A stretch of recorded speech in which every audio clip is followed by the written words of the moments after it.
আমাদের দুজন সভাপতি যে কথা বলেছে, আমরা কি এক কথা আছে কিনা?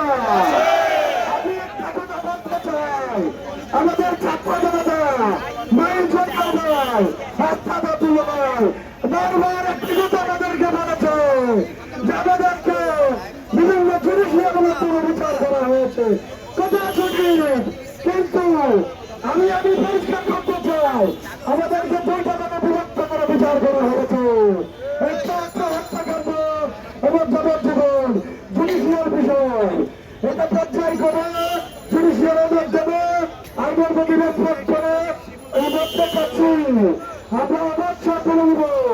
আরেকটা বিষয় হচ্ছে একটা কথা বলতে চাইছি আমাদেরকে, যেটা হচ্ছে আমাদের জুডিশিয়াল বিষয়।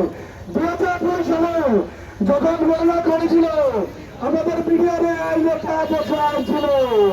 পরবর্তী সরকার 2016 সালে আরেকটা কারণ তৈরি করে আমাদেরকে বিচার করা হয়েছিল।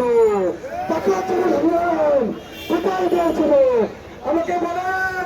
2009 সালে আমার একটা বাহিনীর আইন ছিল, যে আইনে আমাদের সর্বোচ্চ সাজা উপহার দিয়েছেন। কিন্তু 2010 সালে সরকার যখন আমাদেরকে বিচার করেছে বিদ্রোহ প্রত্যাখ্যান বেশি স্বাধীনতা দরকার, তার জুডিশিয়াল বিষয়টা কোথায় ছিল? আজকে কেন এই বিষয়টা আসবে?